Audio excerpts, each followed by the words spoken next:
এই হাতের যদি সঠিক ব্যবহার আমরা না করি, এই মুখের যদি সঠিক ব্যবহার না করি, তারাই পরবর্তী জন্মে বিকলাঙ্গ হয়ে জন্মগ্রহণ করে। কাজেই এই দেহটাকে বৃক্ষের সঙ্গে তুলনা করা হয়েছে।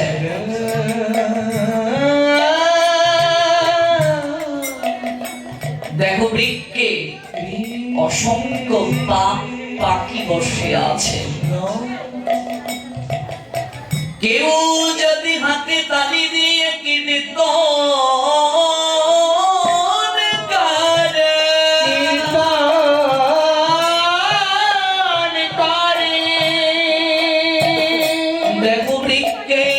সকল পাখি উড়ে চলে যা। মুন্ডক উপনিষদ বলছে, আপনি মুন্ডক উপনিষদ যখন পড়বেন সেখানে দেখবেন জীবাত্মা পরমাত্মা একটি গাছে বসা দুটো পাখি। জীবাত্মা রূপী পাখিটি সংসার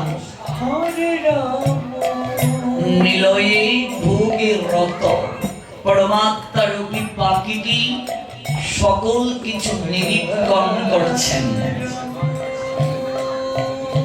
দাঁড়িয়ে দাঁড়িয়ে সকল কিছু নিরীক্ষণ করছেন, মা কিছুই বলছেন না।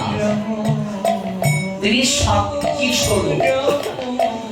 ওই পরমাত্মা রূপী পাখিটা অনন্তকাল ধরে অপেক্ষা করছেন কবে জীবাত্মা রূপী পাখিটা সংসার বৃক্ষ থেকে ফলাহার থেকে রত হয়ে একটিবার অনুরাগীর দৃষ্টিতে তাকাবেন। আর সেদিন পরমাত্মা রূপী পাখিটি তাকে বুকে আলিঙ্গন করবে। এটাই জীবাত্মার সঙ্গে পরমাত্মার মিলন।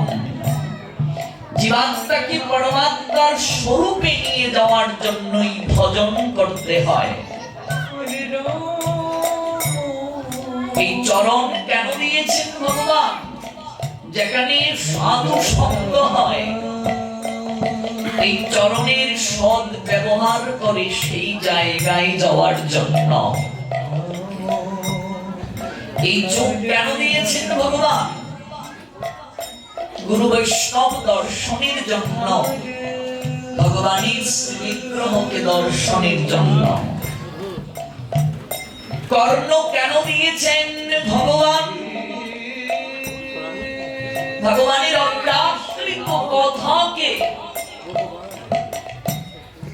শ্রবণ করার জন্য। আমার পুরাণ কি দিয়ে বন্ধন করলো সখী বল? আমি শ্যামল সুন্দর গোবিন্দ ছাড়া আমি আর কাউকে দর্শন করি না। ত্রিভঙ্গ ভঙ্গি নিরূপম, তার রূপ কেমন? ত্রিভঙ্গ ভঙ্গিম রূপ বংশীধারী অপরূপ। রসময় গুণনিধি শালী বর্ণ নব জলধর শিরে শিকি পিচ্ছবৎ। অলকা তিলক শোভা পায় পরিধানে পিতবাস পদনে মধুর হাস। হেন রূপ জগত মাতায় ইন্দ্র নীল যিনি কৃষ্ণ রূপখানি। হিড়িয়া কদম্ব মূলে আমার মন চাটন নাচলে চরণ সংসারে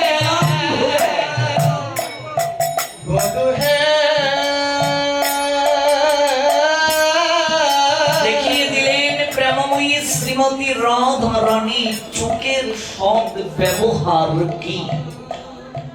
যতদিন পর্যন্ত না চিরসুন্দরকে দর্শন করার প্রারম্ভিকায় এই চোখের দোষকে আমি নির্মল করতে না পারবো, ততদিন পর্যন্ত আমার শ্যামল সুন্দর গোবিন্দ দর্শন হবে না। কষ্টিন কালেও সম্ভব নয়। তাহলে এই চোখের দোষ কাটবে কি করে? দোষ কি করে নির্মল হবে, শুদ্ধ হবে কি করে? এজন্যই ত্রিসন্ধ্যা আরতি দর্শন করতে হয়। গুরু বৈষ্ণব ভগবান দর্শন করতে হয়, ধাম দর্শন করতে হয়। দর্শনে পবিত্র করো এই তোমার গুণ। আরতি দর্শন করতে করতে এই চোখের দোষ কেটে যাবে। রাস্তা দিয়ে কোনো এক রমণী যাচ্ছে, তাকে দেখে আমি আকর্ষিত হচ্ছি, কত সুন্দরী সে। যেদিন আমার চোখের দোষ কেটে যাবে, সেদিন মনে হবে গোবিন্দের সৃষ্টি এত সুন্দর, না জানি গোবিন্দ কত সুন্দর।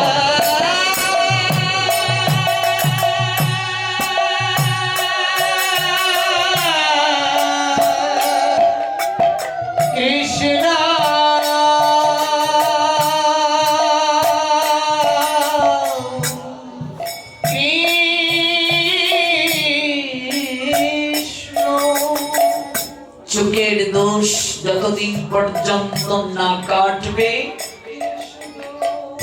ততদিন পর্যন্ত অনিন্দময় গোবিন্দের অপ্রাকৃত দর্শনে আনন্দ হবে না আমার হৃদয়ে। শ্রী বিগ্রহ দর্শনে কেন আনন্দ আসে না আমার মনে? গুরু বৈষ্ণব দর্শনে পরম আনন্দ কেন আসে না আমার হৃদয়ে? তার কারণ আমার চোখ পরিশুদ্ধ নয়।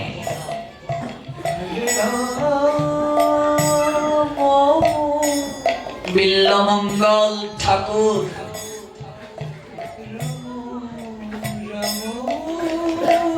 চিন্তামণি গণিকার প্রেমে পড়ে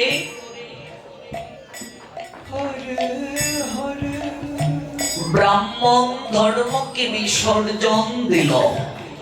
ব্রাহ্মণ কুলে জন্ম নেয়ার পরও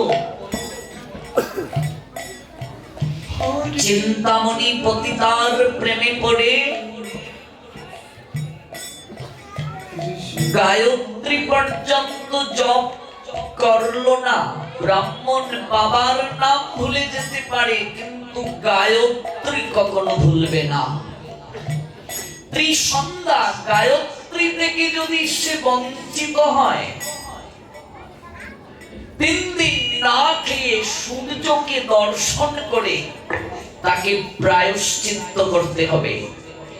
ব্রাহ্মণ যদি কোনো কারণবশত তার উপবীত ধারণের পর মাছকে স্পর্শ করে, খাবে দূরের কথা, মাছকে যদি স্পর্শও করে, তাহলেও 3 দিন না খেয়ে সূর্য দর্শনে তার প্রায়শ্চিত্ত হয়। অথচ সমাজে দেখা যায় উপবীত ধারণের পরও অনেক ব্রাহ্মণ মাস সেবা করছে। সত্যতা যতদিন পর্যন্ত আমার ভেতরে না আসবে, ততদিন পর্যন্ত আমার হৃদয়ে প্রেম আসবে না, ভক্তি আসবে না। নদীর ওপারে চিন্তামণি সেই পতিতার প্রতি এতটাই তার আকর্ষণ, বিল্লমঙ্গলীর পিতা ব্যথিত আজ, বিষাদিত। পুত্র, আমি যেদিন থাকবো না, কি করিস সেদিন তুই চলবে? আমি মরবো, তবে হৃদয়ে দুঃখ নিয়ে মরবো। আমার সন্তানটিকে আমি মানুষ করতে পারলাম না। পুত্র, প্রত্যেক পিতারই তো ইচ্ছে হয় তার পুত্র মানুষ হোক, তার পুত্রের প্রেম লাভ হোক, ভগবত ভক্তি লাভ হোক। ওই পুত্র আর মূত্র একই জায়গা থেকে নির্গত হয়, সেই পুত্র মূত্র তুল্য যে ভগবত ভক্ত হতে পারল না।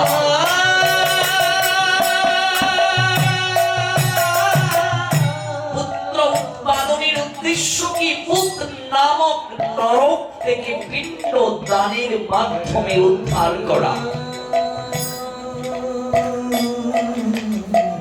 যে সন্তান ভক্ত হতে পারলো না, ভগবানের সঙ্গে যোগসূত্র স্থাপন করতে পারলো না,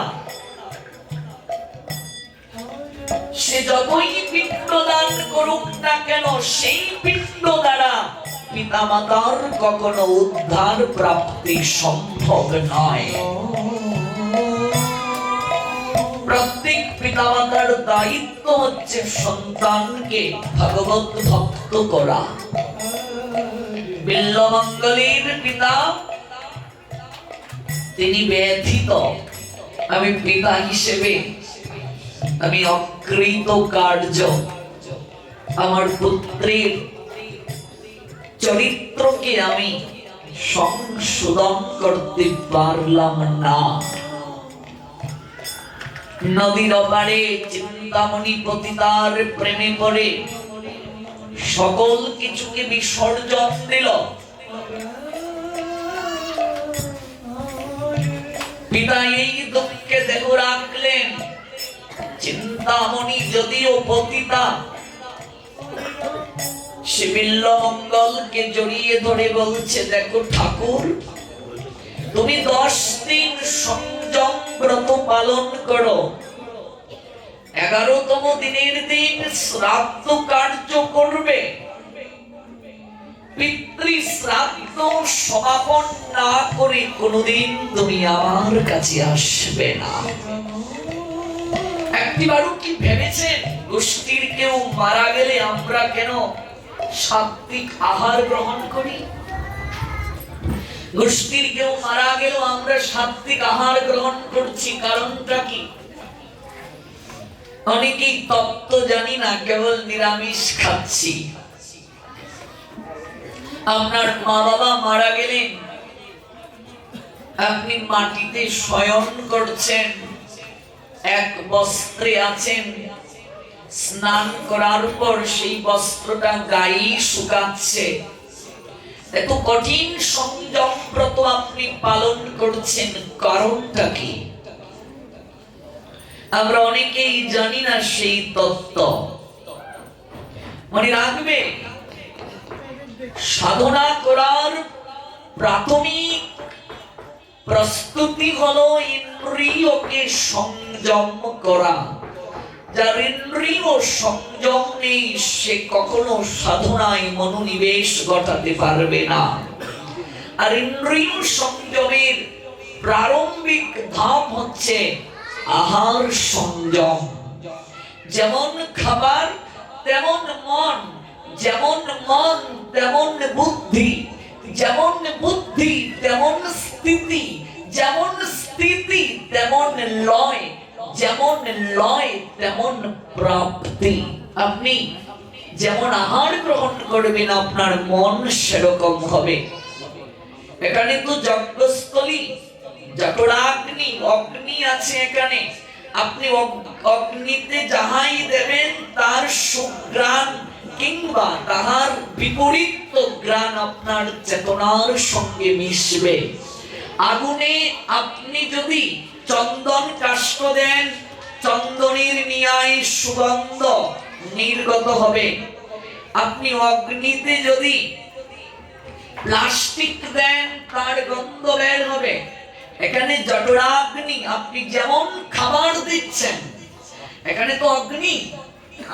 তাহলে আপনি এই পৌষ মাঘ মাসে এমন করছেন, ধোঁয়া বের হচ্ছে কি হচ্ছে না, ভেতরে আগুন জ্বলছে। আগুনে আপনি মরা লাশ দিচ্ছেন, শুটকি দিচ্ছেন, যা দিচ্ছেন, তাহার সুগ্রাণ আপনার চেতনার সঙ্গে মিশছে। যেমন খাবার মন সেরকম। আপনি একটা লাশকে স্পর্শ করলে স্নান করছেন, অথচ মাসের পর মাস আপনার ফ্রিজে লাশকে রাখছেন। লাশকে স্পর্শ করলে স্নান করছেন, অথচ মাসের পর মাস লাশকে আপনার ফ্রিজের মাঝে রাখছেন। তাহলে আপনার ঘরটা পবিত্র কি করে হলো? আপনার সংসারটা কৃষ্ণের সংসার কি করে হলো? আপনার গৃহটা মন্দির কি করে হলো? আপনার গৃহে গোবিন্দ কেমন করে থাকবেন? আপনার গৃহে লক্ষ্মী কেমন করে থাকবেন? বৃহস্পতিবারেও আপনি পেঁয়াজ খাচ্ছেন, রসুন খাচ্ছেন, মৃত লাশ খাচ্ছেন, আপনার লক্ষ্মী কি করে গৃহে থাকবে? সংসার শব্দটির অর্থ, বিবাহ কি, এই নিয়ে গতকাল বিস্তৃত জানলেন। সংসার কার করতে হবে সেটিও জানলেন। আজ কেন আমার গৃহে এত অশান্তি? কেন আমার গৃহে এত যন্ত্রণা? কেন আমার গৃহে লক্ষ্মীর কোনো কৃপা নাই? কেন আমার গৃহে একটার পর একটা অঘটন লেগে থাকে? মূল কার্যে আসুন। মনে রাখবে মায়েরা, স্নান না করে কোনোদিন চুলাতে আগুন ধরাবে না। এখানে যারা আমার মা, কাকি, জেঠিমার বয়সী, তারা যখন বউ হয়ে এসেছিল, তারা আমার কথা একমত হবে। তাদের শাশুড়িরা বউদেরকে স্নান না করে রান্নাঘরে ঢুকতে দেয় নাই। ভুল বলেছি গো? কিন্তু বর্তমানে আমরা কজন স্নান করে চুলায় আগুন ধরাই? লক্ষ্মী হারা কেন?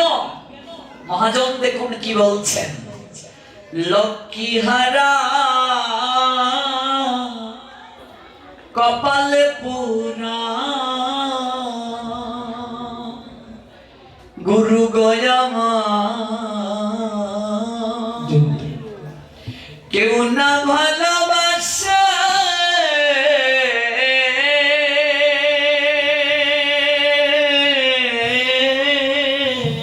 লক্ষ্মী হারা কপাল পোড়া,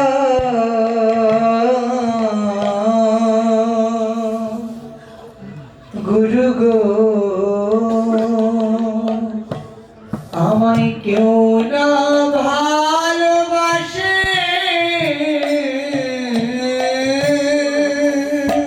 লক্ষ্মী হারা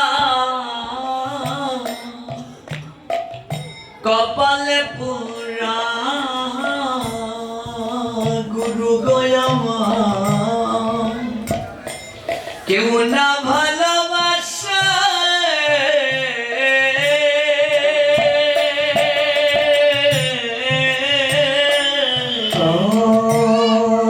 লক্ষ্মী হারা কপাল পোড়া,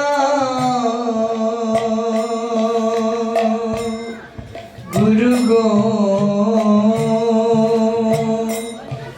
আমায় কেউ না ভালোবাসে, আমার এমন বান্ধব নাই গো,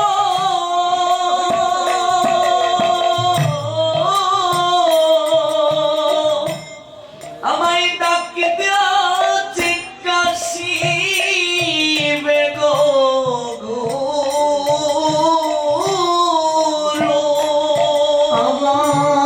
আমার এমন বান্ধব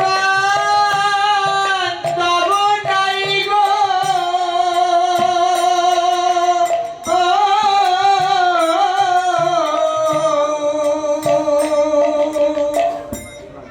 ডাকতে জিজ্ঞাসিবে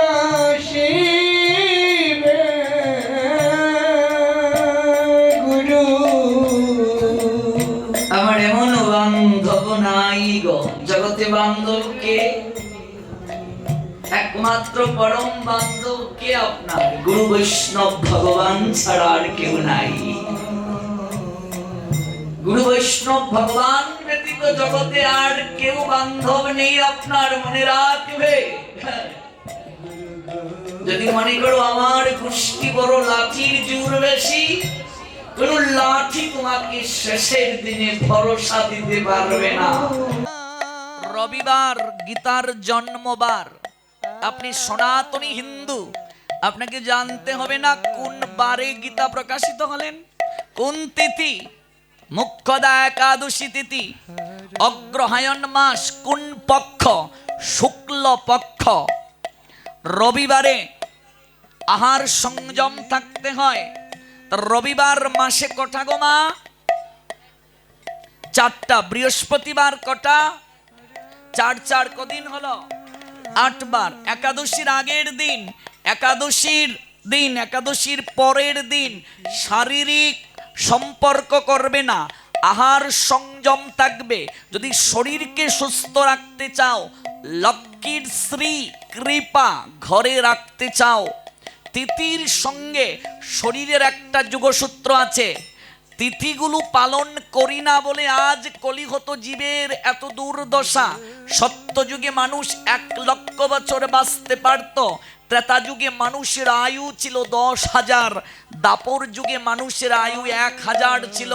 কলিযুগে মানুষের নির্ধারিত কোনো আয়ু নাই, যে কোনো সময়ে কলিযুগের মানুষেরা মরে যাচ্ছে। কারণ কি?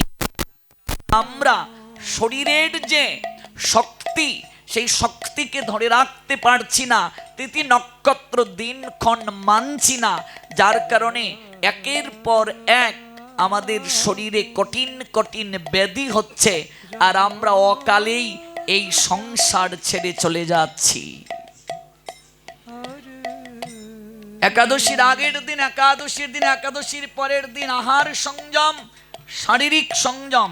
যারা সব সময় সাত্বিক আহার গ্রহণ করেন না, তাদেরকেও এই তিথিগুলো মানতে হবে যদি সংসারে ভালো থাকতে চাও। তাহলে মাসে একাদশী কটা গো? 2টা। 3 3 কদিন? 6 দিন। 8 আর 6 কত? 14। অমাবস্যায় কোনোদিন সন্তান ধারণ করবে না। পূর্ণিমায়, লজ্জা নয় এগুলো মা, হাসবে না, পূর্ণিমায় কোনোদিন সন্তান ধারণে প্রবৃত্ত হবে না। শরীরে কঠিন কঠিন ব্যাধি হবে, সেই সন্তান সব সময় আসরিক ভাব সম্পন্ন হবে। তাহলে অমাবস্যা পূর্ণিমা কটা? 2টো। 14 আর 2 কত? 16। যদি পারো অমাবস্যা পূর্ণিমায় সূর্য অস্তের পর আহার করিও না। রাতের আহারটা সূর্য অস্তের পূর্বে খেয়ে নেবে। অমাবস্যা পূর্ণিমায় রাতে আহার করবে না। অমাবস্যা পূর্ণিমা আসলে শরীরে ব্যথা অনুভব হয় কি হয় না? তিথির সঙ্গে শরীরের যোগসূত্র আছে। তিথিগুলো মানছি না বলেই শরীরে কঠিন কঠিন রোগ হচ্ছে। অমাবস্যা পূর্ণিমায় আহার সংযম, মাছ মাংস খাওয়া যাবে না। এটা বিজ্ঞানও সমর্থন করেছে। পূর্ণিমাতে মাংসের মাঝে বিভিন্ন ব্যাকটেরিয়ার সংক্রমণ বেড়ে যায়। আমাদের আর্য ঋষিগণ বিজ্ঞান মনস্ক ছিলেন। তাহলে পেলাম 16 দিন। সংক্রান্তিতে শারীরিক সম্পর্ক করবে না, আহার সংযম। সংক্রান্তি কাকে বলে? সং মানে সাজা, ক্রান্তি মানে গমনাগমন। সূর্য এক রাশি থেকে আরেক রাশিতে গমনাগমনকে সংক্রান্তি বলে। প্রত্যেক মাসেই সূর্য এক রাশি থেকে আরেক রাশিতে যায়। ওই সূর্যের সঙ্গে শরীরের সম্পর্ক আছে। সূর্য যদি না থাকে তাহলে আমরা কখনো বেঁচে থাকতে পারবো না, খাদ্যদ্রব্যাদি উৎপাদিত হবে না। এমনকি সূর্যের মাধ্যমেই রজবীর্যের সৃষ্টি হয়। সূর্য না থাকলে আমাদেরও জন্ম হতো না। কাজেই রাশি, তিথি, নক্ষত্র, সূর্য একই মুদ্রার এপিঠ এবং অপিঠ। সংক্রান্তিতে কোনোদিন মাছ মাংস খাবে না, শারীরিক সম্পর্ক করবে না।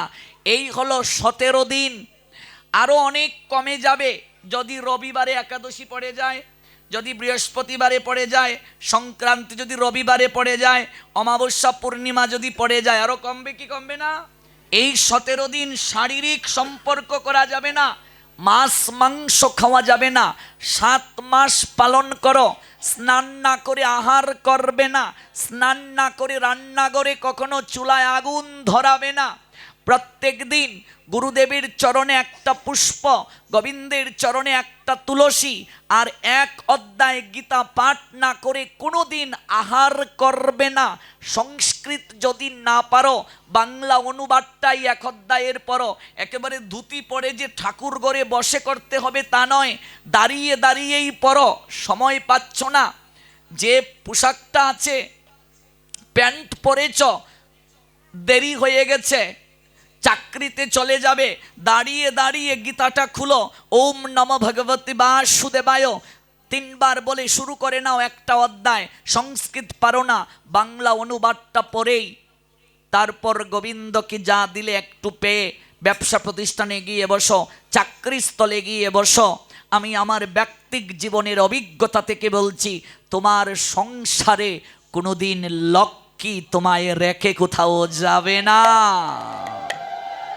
কোনোদিন যাবে না।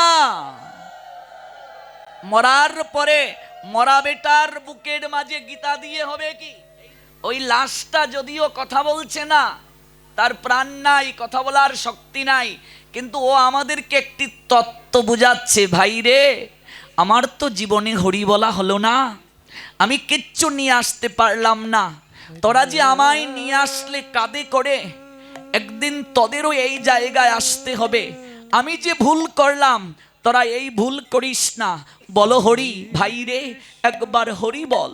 এই হরি নামটাই একমাত্র সঙ্গে আসবে, আর কিচ্ছু আসবে না।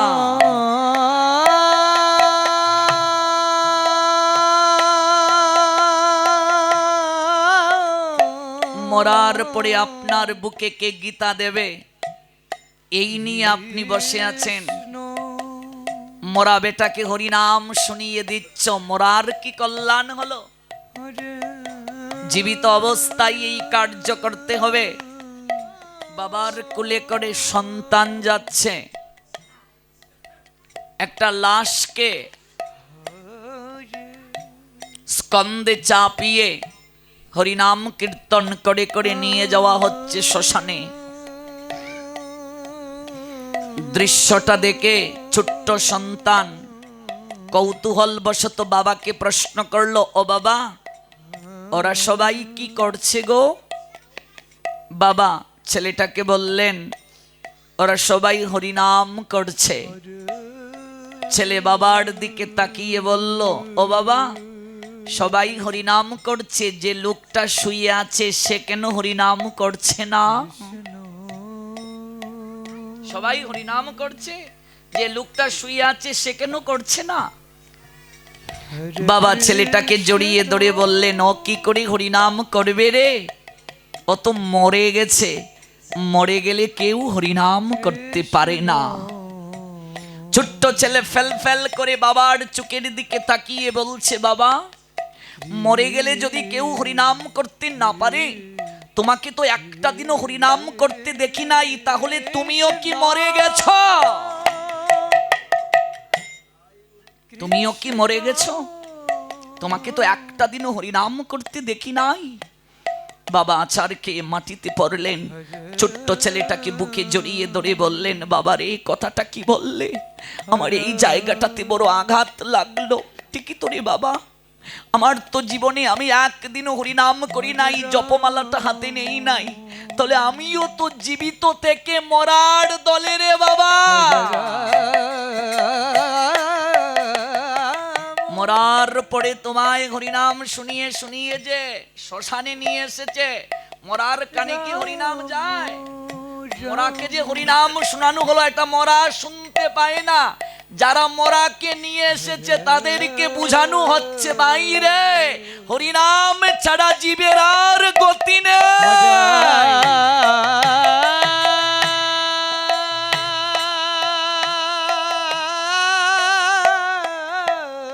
হরিনাম ছাড়া জীবের আর গতি নাই। কলো নাস্তেব নাস্তেব নাস্তেব গতিরন্যতা।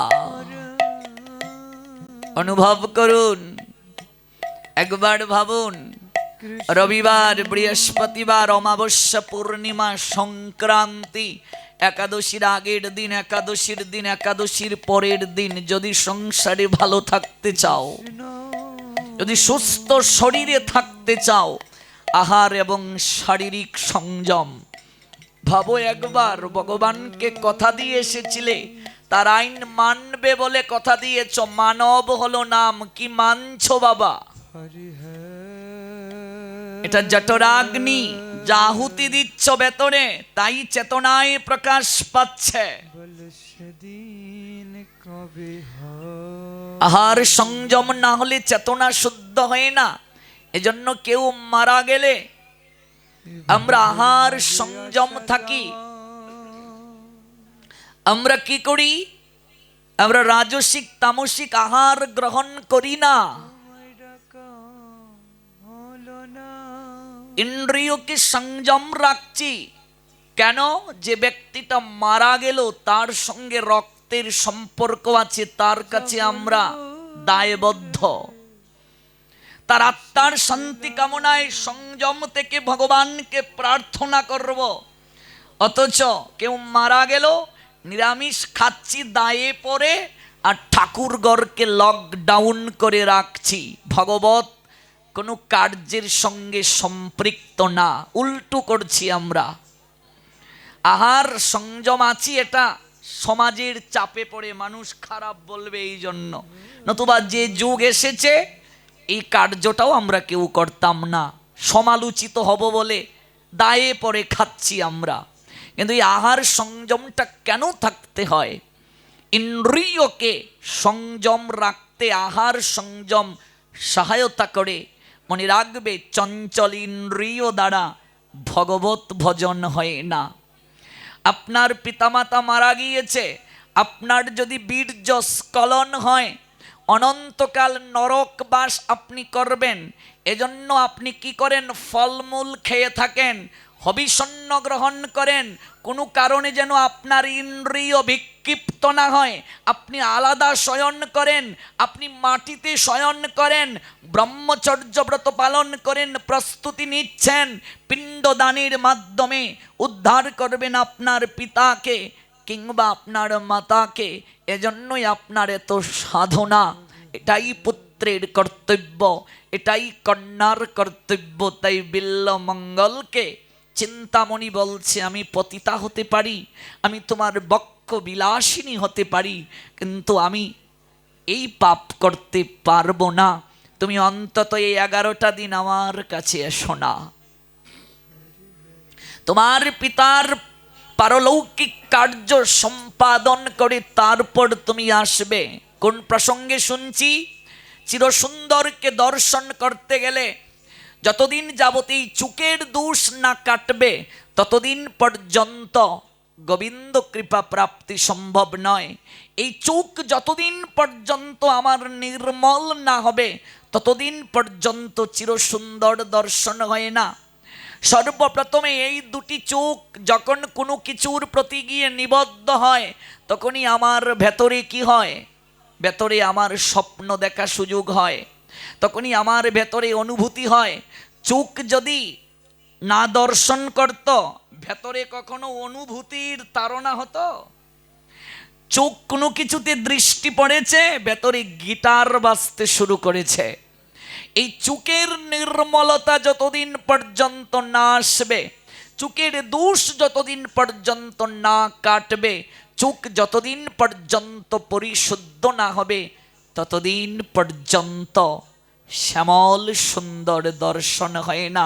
শুরু করেছিলাম রাধারানীর বিরহ বিলাপ দিয়ে, সখীরে যেদিকে নিরকি শ্যামল সুন্দর মোহন মাধুরী দেখিতে পাই, শ্যাম ছাড়া কিছু দেখি না রে, শ্যাম ছাড়া কিছু দেখি না রে, সখীরে আমি শ্যাম ছাড়া কিছু দেখি না রে। সখী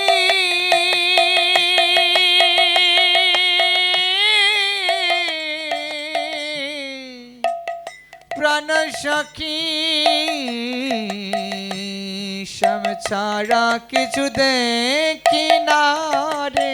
প্রেমময়ী চারিদিকে যেদিকেই তাকান, চারিদিকের যেদিকেই তাকান, সব দিকেই শ্যামল সুন্দর গোবিন্দ ব্যতীত আর কিছু দেখেন না। তাহলে আমার কেন এমন হয় না? আমার চোখে কেন শ্যামল সুন্দরের শ্রীরূপ দর্শিত হয় না? কারণটা কি? আমার চোখ নির্মল হয় নাই। আমার চোখ তো খারাপ দৃশ্য দেখে। আমার এই চোখ তো শ্রী বিগ্রহ দর্শন করে না প্রতিদিন। আমার এই চোখ তো গুরু বৈষ্ণব দর্শন করে না, ধাম দর্শন করে না। তাহলে আমার চোখ কি করে শ্যামল সুন্দরকে দর্শন করবে? কি দিয়া বান্ধিল পরানো আমার, ভাবিয়া কিছু নাহি পাই। যেদিকে নিরকি শ্যামল সুন্দর মোহন মাধুরী দেখিতে পাই, আমি শ্যাম ছাড়া কিছু দেখি না রে। চিন্তামণি বিল্লমঙ্গলকে জানিয়ে দিলেন, 11 দিন তুমি আমার নিকটে এসো না। বহু কষ্টে বিল্লমঙ্গল আছেন। দেহটা পড়ে রইল গৃহে, মনটা পড়ে রইল চিন্তামণির নিকটে। হরি বল। মনে রাখবে, ভাগবতে এসেছ, দেহটাই জায়গায়, মনটা যদি গৃহে পড়ে থাকে, ব্যবসা প্রতিষ্ঠানে পড়ে থাকে, কিছুই লাভ হবে না। তার পুষ্প হয়ে জন্ম নেওয়া সার্থক হয়। সব ফল কি আর গোবিন্দের ভুগে লাগে? রাসে যারা অংশগ্রহণ করতে পারে নাই, যাদেরকে গৃহবন্দী করে রাখা হয়েছিল,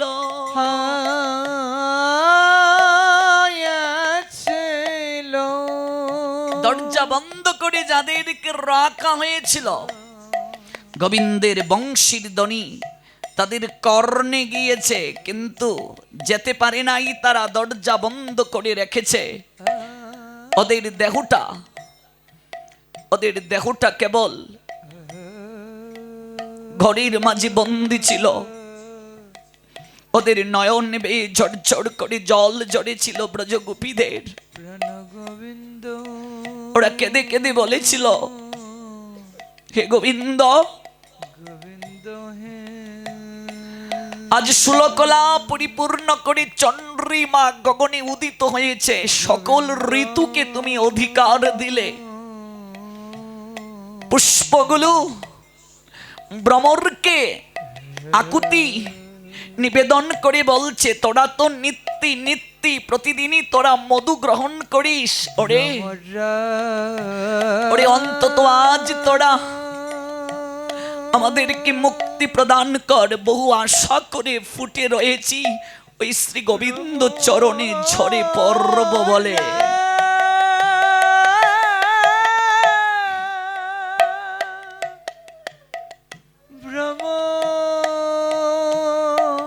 বড় আশা করে ফুটে রয়েছি গোবিন্দ চরণে পতিত হব বলে।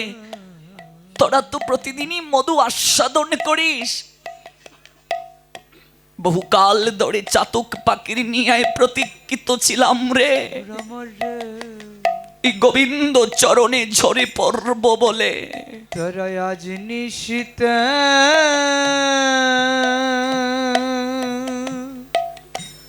কাছে আসিস না। ওমা কাননো কান্তারে কত পুষ্প ফুটে গো মা। বড় আশা নিয়ে সব পুষ্প কি আর গোবিন্দের চরণে অর্পিত হয়? একবার ভাবুন, সব পুষ্প কি আর গোবিন্দের চরণে শোভিত হয়? যে পুষ্প গোবিন্দের চরণে শোভিত হলো, শোভিত হলো, তার পুষ্প হয়ে জন্ম নেয়া সার্থক হলো। সার্থক হলো।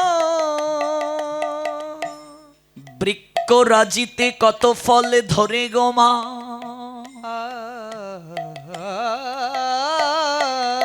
সব ফল কি আর গোবিন্দের ভুগে লাগে? ও মা, একটা ফল পাখি কিছুটা খেয়ে ফেলেছে, একটা পচে গেছে, পাকার পূর্বেই পচে গিয়েছে। একটা পাখি কিছুটা অংশ খেয়ে ফেলেছে, আরেকটা পোকা খেয়ে ফেলেছে। কিন্তু যে ফল বৃক্ষরাজি থেকে উর্তন করে গোবিন্দের ভুগে লাগানো হয়, তার ফল হয়ে জন্ম নেওয়া সার্থক হয়ে যায়। কত পুষ্প কানন কান্তারে প্রস্ফুটিত হয়, সব পুষ্প গোবিন্দের চরণে শোভিত হয় না। যে পুষ্প গোবিন্দের চরণে শোভিত হয়, তার পুষ্প হয়ে জন্ম নেওয়া সার্থক হয়। বুঝাচ্ছি কেবল সেই বিষয়টা। দেহটা আছে, কিন্তু মন চলে গেছে গোবিন্দের নিকটে। ব্রজগোপিকা যারা যেতে পারে নাই, দরজা বন্ধ করে রেখেছে যাদেরকে, ওরা কেঁদে কেঁদে গোবিন্দ চরণে আকুতি জানাচ্ছে, হে প্রাণ গোবিন্দ, আজ দেহটা গৃহে বন্দী, কিন্তু আমাদের মনটা তোমার চরণে পড়ে আছে গোবিন্দ। বলো সেদিন কবে হবে? মনটা পড়ে আছে তোমার চরণে হে গোবিন্দ। তুমি সবাইকে অধিকার দিলে, সকল ঋতু অধিকার পেল, চন্দ্র পবন অধিকার পেল, তোমায় ডাকা চন্দ্রিমা সুলকলা রূপে উদিত হয়ে বিকিরণ ছড়ালো। তুমি আজ কৃপা করবে বলে কেবল কৃপা পেলাম না, আমরা আজ গৃহে বন্দী হয়ে রইলাম। এসেছিলাম আমাদের বলা হলো না। মন মনা ভব, তোমার মনটা কেবল আমায় দাও, আর কিচ্ছুটি চাই না। কিন্তু এই মনটাই সংসারের বিষয় বাসনায় ডুবিয়ে দিয়েছি মা। বলো সেদিন কবে হবে আমার? সেদিন যে মন গোবিন্দ চরণে দেয়ার জন্য বারংবার গোবিন্দ বললেন, নবম অধ্যায়ের 34 নম্বর শ্লোকে, অষ্টাদশ অধ্যায়ের 65 নম্বর শ্লোকে একই কথা দুবার বললেন, মন মনা ভব, তোমার মনটা আমায় দাও। মন আর কিছুটি চাই না অর্জুন। ব্রজগোপিকারা কেঁদে বললেন যে পুষ্পরাজি বিলাপ করছে, ভ্রমর রে, তোরা তো নিতই নিতই মধুপান করিস, আজ বড় আশা করে ফুটে রয়েছি, আমরা গোবিন্দ চরণে ঝরে পড়ব।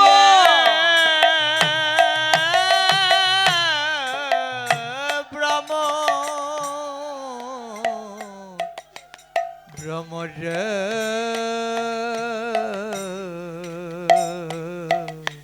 মাগো, মাতাল ভ্রমর। মহাজন কি প্রার্থনা করেন জানেন মা? তুমি যে কুলে আমায় জন্ম দাও না গোবিন্দ, আমি যেন তোমার চরণ সেবায় লাগতে পারি। গোবিন্দ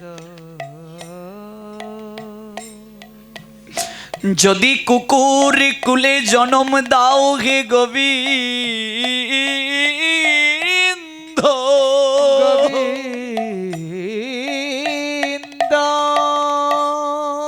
তবে শান শিবানন্দের মতো বৈষ্ণবে গৃহে পাঠাইও।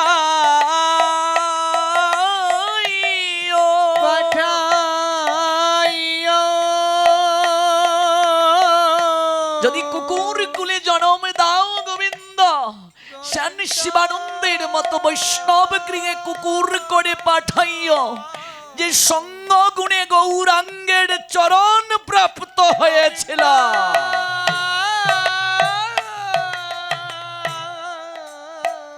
সঙ্গ গুণে গৌরাঙ্গের চরণ প্রাপ্ত হয়েছিল। তুমি তো ঠাকুর তোমারই কুকুর বলিয়া জানো মোরে, যদি কুকুর কুলে জন্ম দাও, বৈষ্ণব গৃহে দিও, তাহলেও তোমার প্রসাদ গ্রহণের সুযোগ পাবো। গোবিন্দ সঙ্গ গুরুত্বপূর্ণ গো। যে যার সঙ্গ করে সে তার বর্ণ ধরে। আপনি যার সঙ্গ করবেন ধীরে ধীরে তার মতো হয়ে যাবেন। জীবনে সঙ্গটা খুবই দরকার। এজন্যই ঈশ্বর গোস্বামী পাদের চরণে নরোত্তম দাস ঠাকুর প্রার্থনা করেছিলেন, আমরা প্রারম্ভিকায় গাইলাম বন্দনায়। একটাই আশা, একটাই কেবল নিবেদন, হ্যাঁ একটাই নিবেদন, হে বৈষ্ণবগণ, কি নিবেদন? চরণ ছাড়া করিও না। ষড়গোস্বামী পাদের নিকটে নরোত্তমের নিবেদন। নরোত্তম আমাদের হৃদয়ের অভিলাষ ব্যক্ত করেছেন, জনমে জনমে করি এই অভিলাষ। একটাই অভিলাষ, গুরু বৈষ্ণবের সেবা করার অধিকার চাই, আর কিচ্ছুটি চাই না, আর কিচ্ছুটি চাই না। একটাই কেবল অধিকার চাই, আর কিচ্ছুটি চাই না। আমায় করো সেবা রসের যে আনন্দ, একবার যে ডুবেছে, করো না গো সাধু সঙ্গে যে অপ্রাকৃত সুখানন্দ, আমি সঙ্গ বড় একবার যে পেয়েছে, তার কাছে সকল কিছু গৌণ হয়ে যায় বাবা। ভালোবাসি এই সঙ্গ সুখ যার হৃদয়ে আসে, পতির প্রতি পত্নীর প্রীতি কমে যায় আমায় বাবা। সঙ্গ ছাড়া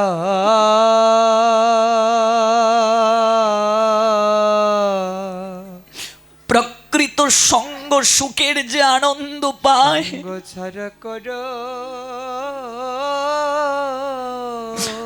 রাজা রাজ সিংহাসন ত্যাগ করে করো না গো নরোত্তম দাস ঠাকুরের মতো প্রার্থনা করে, কবে ব্রজের ধুলায় ধূসর হবে আমার এই অঙ্গ।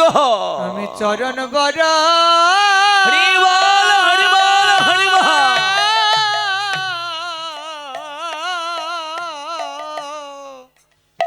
চরণ বড় ভালোবাসি। রাধিকা গোবিন্দ বলে কবি কাঁদিব উচ্চেশ্বরে, ভিজিবে সকল অঙ্গ নয়নের নীরে।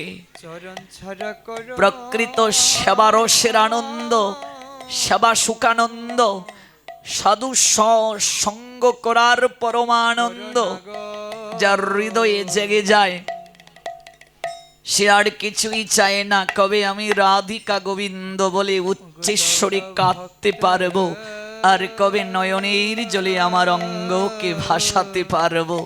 এর থেকে আর কিছু চাই না প্রভু তোমার নিকটে। অসৎ সঙ্গে সতত নিবাস। অনেকে বলেন একটু আহ্নিক করতে বসলে, মালাটা নিয়ে বসলে তো খারাপ চিন্তা কেন আসে বাবা? 24 ঘন্টার মাঝে কতটা সময় আমি কৃষ্ণ চিন্তন করি বাবা, আর কতটা সময় আমি বিষয়ের চিন্তা করি, কতটা সময় আমি কুচিন্তা করি। তাহলে কুচিন্তা করার যদি আমার সময়টা বেশি হয়, তাহলে তো কেবল আমার কুচিন্তা করার সময় যদি বেশি থাকে আমার হৃদয়ে, তাহলে সেটারই তো প্রভাব থাকবে আমার জীবনে বেশি। আপনি সুচিন্তা যদি সবচেয়ে বেশি করেন, তাহলে আপনি যে জায়গাতেই থাকবেন সুচিন্তার ফসল প্রাপ্ত হবেন।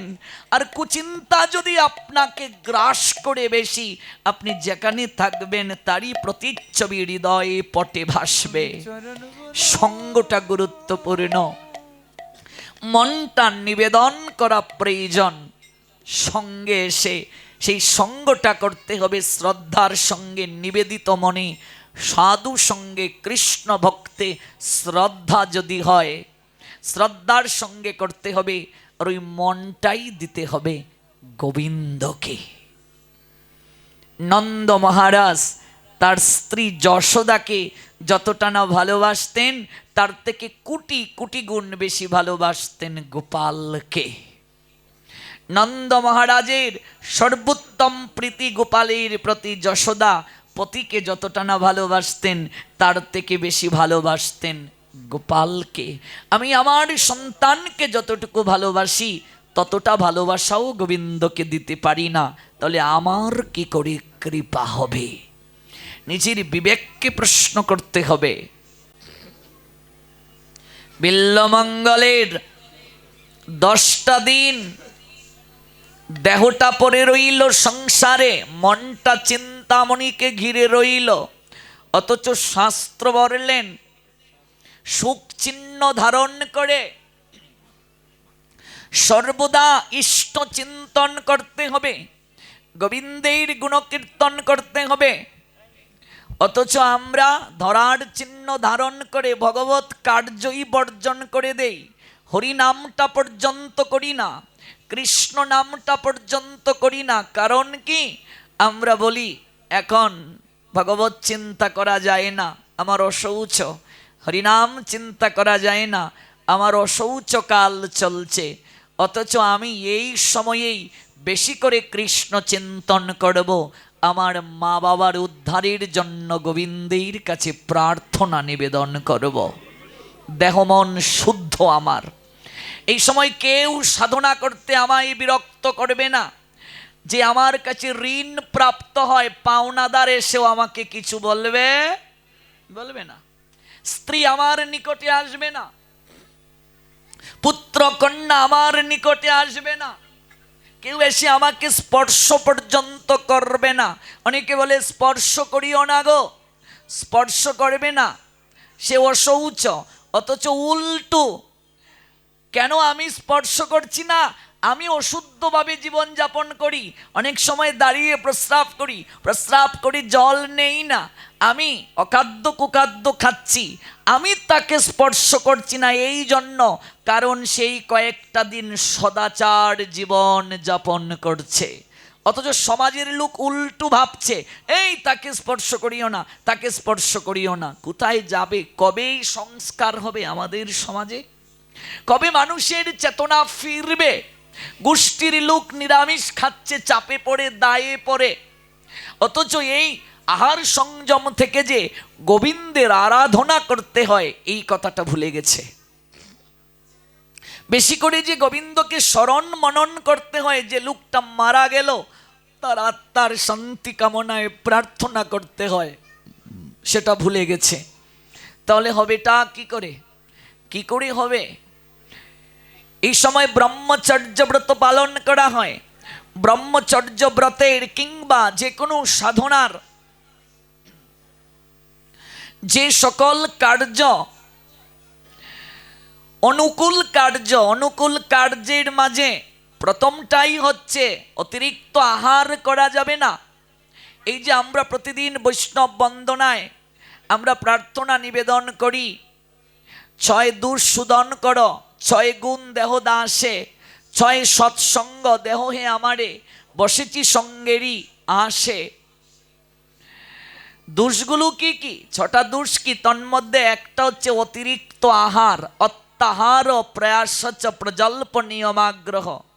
যারা আহারে কখনো সংযত না, কোনোদিন তারা গোবিন্দ কৃপা পাবে না। ভালো করে জেনে যাও, জিব্বার লালসায় যে ইতি উতি দায়, শিষ্ণদর পরায়ণ কৃষ্ণ নাহি পায়। শিষ্ণ শব্দের অর্থ কি বলুন তো? শিষ্ণ শব্দের অর্থ হচ্ছে উপস্থ। শিষ্ণ শব্দের অর্থ হচ্ছে লিঙ্গ। আপনি আহারকে যদি সংযত করতে না পারেন, কোনোদিন আপনার শিষ্ণের ব্যাগ দমন হবে না, উপস্থের ব্যাগ দমন হবে না। শিষ্ণদর পরায়ণ কৃষ্ণ নাহি পায়। আর যতদিন পর্যন্ত উপস্থের ব্যাগ দমন না হবে, ততদিন পর্যন্ত কেউ কোনোদিন গোবিন্দ দর্শন করতে পারবে না। তাহলে আমার কথা বলছি, আপনাদের নয়। লক্ষ জনমেও গোবিন্দ কৃপা হবে কিনা আমি ভাবি, কারণ আমি তো কামুক, আমার তো মন প্রাণ সর্বদা অনিত্যের প্রতি আকৃষ্ট। তাহলে আমার কি করে গোবিন্দ কৃপা হবে? শিষ্ণদর পরায়ণ কৃষ্ণ নাহি পায়। কোনোদিন মনুষ্যজীব কৃষ্ণ কৃপা প্রাপ্ত হবে না, কোনোদিন সম্ভব নয় যে শিষ্ণদর পরায়ণ ব্যক্তি জিব্বার লালসায় যে ইতি উতি দায়, শিষ্ণ ধর পরায়ণ কৃষ্ণ নাহি পায়। শ্রীল কবিরাজ গোস্বামীপাদ ডিরেক্টলি জানিয়ে দিলেন চৈতন্য চরিতামৃতে, জিব্বার লালসায় যে এদিক ওদিক ছুটাছুটি করছে, শিষ্ণদর পরায়ণ ব্যক্তি সে কোনোদিন কৃষ্ণ পাবে না। আজ আমি অতিরিক্ত আহার করব, যা খুশি তা খাবো, যখন খুশি তখন খাবো, আমার আহারে বিহারে সংযম নাই, কি করে আমার কৃপা হবে? কি করে আমার গোবিন্দ কৃপায় স্নাত হবার সৌভাগ্য হবে? সম্ভব নয়। অত্যাহার প্রয়াস প্রজল্প নিয়মাগ্রহ, যারা প্রজল্প করে এক জায়গায় বসে আন কথা বলে। মহাপ্রভুর শিক্ষা কি? গ্রাম্য কথা না কহিবে, গ্রাম্য বার্তা না শুনিবে। গ্রাম্য কথা বলবে না, গ্রাম্য বার্তা শুনবে না। আমার প্রতি স্নেহ যদি থাকে সবাকার, গৌরহরি বলছেন, আমার প্রতি যদি তোমার স্নেহ থাকে, আমার প্রতি যদি তোমার প্রীতি থাকে, কৃষ্ণ কথা বই কি আর কিছু বলবে না, কৃষ্ণ গুণগান বই কি আর কিছু শুনবে না। কৃষ্ণ কথা যেখানে নাই সেখানে যাবে না, তার সঙ্গ করবে না, তার দিকে তাকাবে না যে তোমায় কৃষ্ণকে ভুলিয়ে দেবে। এটা গৌরহরির শিক্ষা। আর গৌরহরিকে ভালোবেসে মহাজন লিখলেন, যার মুখে বাই হরি কথা নাই, তার কাছে তুমি যাইও না। যার মুখ হেরি ভুলে যাবে হরি, তার মুখ পানে চাইও না। কি চমৎকার কথা ভাবুন। যার বদন পানে চাইলে হরিকে ভুলিয়ে দেবে, তার দিকে তাকাইও না। তার দিকে কখনো তাকানো যাবে না, কারণ হরি কথাই কথা, বাকি সব বৃতার ব্যথা। জগতে যত কথা আছে সকল কথা আমায় দুঃখ দান করে, বেদনা দান করে, একমাত্র হরি কথাই আমায় পরমানন্দ দান করে। বাকি সব বৃতার ব্যথা। হরি কথাই কথা, বাকি সব বৃতার ব্যথা।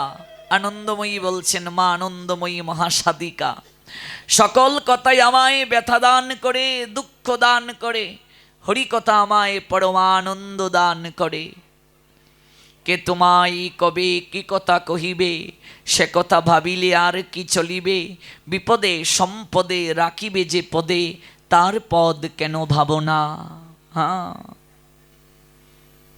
কদিন রহিবে ভব মাঝে আর, অবিলম্বে কর যাহা করিবার। পরের কথায় কিবা আসে যায়, মিছে দাগা তুমি পেও না। যার মুখে ভাই হরি কথা নাই, তার মুখ পানে চাইও না। আর যার মুখে হরি কথা নাই, তার কাছে যেও না। তার কাছে তুমি যেও না, যার মুখ হেরি ভুলে যাবে হরি, তার মুখ পানে চেও না। যার যার মুখে বাই হরি কথা নাই, তার কাছে তুমি যেও না। যার মুখ হেরি ভুলে যাবে হরি, তার মুখ পানে চেয়েও না। কদিন রহিবে ভব মাঝে আর ভুলাম ভোলামা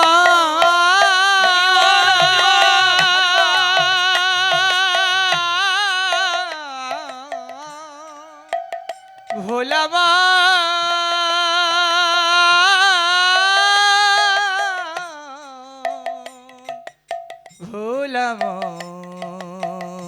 ভোলামন ভোলামন হো কদিন রহিবে ভব মাঝে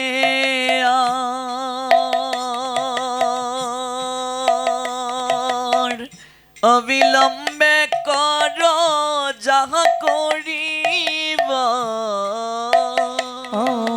কদিন রহিবে ভব মাঝে আর, অবিলম্বে কর যাহা করিবা।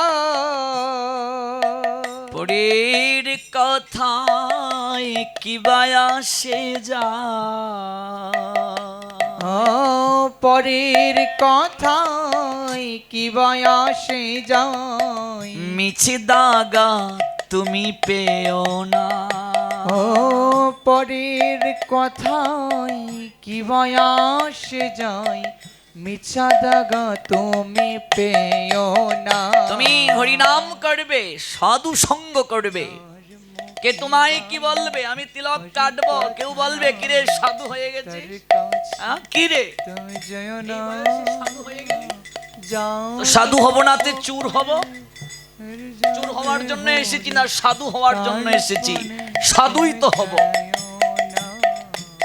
কে তোমায় কবে কি কথা কইবে সেটা ভাবলে হবে না। কোনদিন সেই কথা ভাবলে তোমার হবে না। পরের কথায় কিবা আসে যায়, মিছে দাগা তুমি পেও না। মানুষ এমন এক বিচিত্র প্রাণী, তুমি যদি দুবেলা দুমুঠো খেতে না পারো, দুবেলা দুমুঠো খেতে পারছো না, আত্মীয় স্বজন বলবে দেখো দুবেলা দুমুঠো খেতেই পারে না, না খেয়ে রয়েছে। ভালো খাচ্ছ, বলবে এত ভালো খাবারের কি দরকার, ভালো খাচ্ছে দেখো ওরা ভালো খাচ্ছে। কাজেই মানুষ এমন এক বিচিত্র প্রাণী, সমালোচনা ছাড়া থাকতে পারে না। পরের কথায় কিবা আসে যায়, মিছে দাগা তুমি পেও না। মন তুমি হরি কথা কও, হরি গাও না গাও। হরি কথা কও, হরি গুণ গাও। হরি নাম রসে সদা মত্ত হরি কথা কও, হরি গুণ গাও। হরি নাম রসে সদা মত্ত হরি নাম গীতি গাও নীতি নীতি, অন্য কোন গীতি গেও না। হরি নাম নীতি গাও গীতি, অন্য গীতি তুমি গেয় না। হরি নাম রসে সদা মত্ত হরি কথা কও, হরি গুণ গাও। হরি নাম রসে সদা মত্ত হরি নাম গীতি গাও নীতি নীতি। হরি নাম গীতি গাও নীতি নীতি, অন্য কোন গীতি গেও না। হরি নাম গীতি গাও নীতি নীতি অন্য কোনো নীতি জ্ঞেয় না। যার মুখে তাই গৌর হরি কথা বল। তার কাছে তুমি যেও না, যার মুখ হেরি ভুলে যাবে হরি, তার মুখ পানে চেয়েও না। যার মুখে বাই হরি কথা নাই, তার কাছে তুমি জয় না। যার মুখ হেরি ভুলে যাবে হরি, তার পানে তুমি জয় না। কারণ দৃষ্টি কলুষিত যদি হয়ে যায়, দৃষ্টি কলুষিত হলে কস্মিন কালেও চির সুন্দর শ্যামল সুন্দর গোবিন্দ দর্শন সম্ভব নয়। কেউ যদি নগ্ন হয়ে স্নান করে, তাহলে লক্ষ্মী তার প্রতি বিরাগ ভাজন হন, তার সর্বদা অর্থ বিয়োগ ঘটতে পারে। বরুণ দেবতা তার প্রতি বিরাগ ভাজন হন, জলের দেবতা বরুণ, বরুণ বিরাগ ভাজন হন। গোবিন্দ ব্রজ গোপীদেরকে শাস্তি দেওয়ার জন্য বসনকে হরণ করেছিলেন। কদম্ব বৃক্ষের নিচে বসন রেখে ব্রজগোপীরা কাত্যায়নী ব্রত রেখে, তাদের বয়স তখন 7-8 বছর বয়স, এত ছোট বাচ্চা।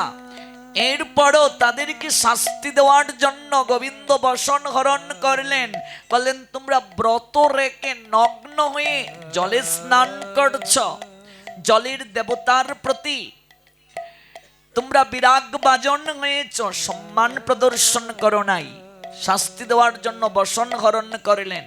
ভাগবতে কুবেরের 2 পুত্র নগ্ন হয়ে যমুনায় জল ক্রীড়া করেছিলেন, যার কারণে তাদেরকে শাস্তি দিলেন নারদ, বৃক্ষকুলে জন্ম দিলেন। এই জন্য বাচ্চাদেরকেও পর্যন্ত নগ্ন করে স্নান করাতে নাই, এটা ভাগবত নিষেধ করেছেন। সেই দৃষ্টিকে যতক্ষণ পর্যন্ত না আমি বিশুদ্ধ করতে পারবো, ততদিন যাবত আমার কৃপা লাভ হবে না, কোনদিন সম্ভব নয়। দেহটা পড়ে রইল, মনটা চলে গেল চিন্তামণির নিকটে। কোন ক্রমে শ্রাদ্ধ কার্য সমাপন করে শ্রাদ্ধের দিন রাত্রিবেলা প্রবল বর্ষণ শুরু হয়ে গেছে, চারিদিকে বৃষ্টি অবারিত ধারায় নামছে। স্থির থাকতে পারলেন না বিল্বমঙ্গল, তার মনে একটাই কেবল চিন্তামণি, চিন্তামণি প্রতিধ্বনি হচ্ছে। ঘর থেকে বের হয়ে গেলেন।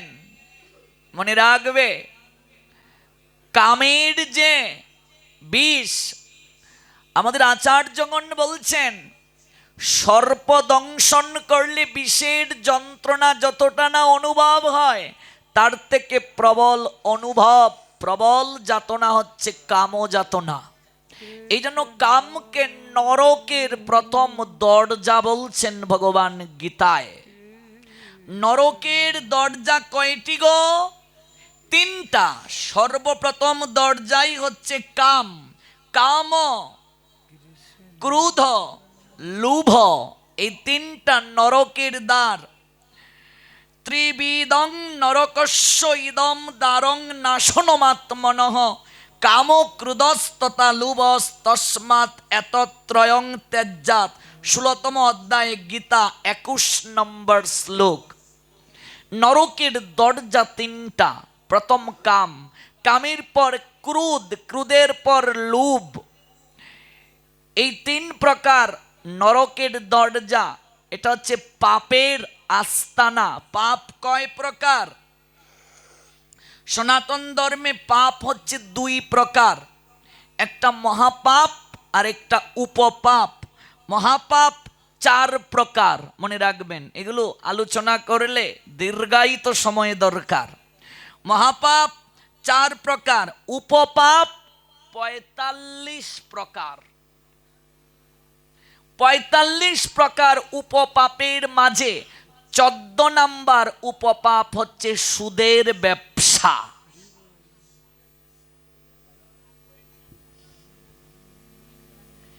যাদের বুঝা হয়ে গেছে সাবধান হয়ে যাও।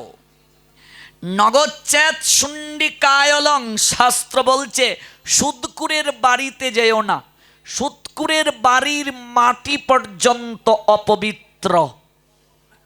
সুদকুরের বাড়ির মাটি পর্যন্ত অপবিত্র। বলা হয়েছে সুদকুর সর্বদা নরকের 3 নাম্বার দরজার সামনে দাঁড়িয়ে থাকে।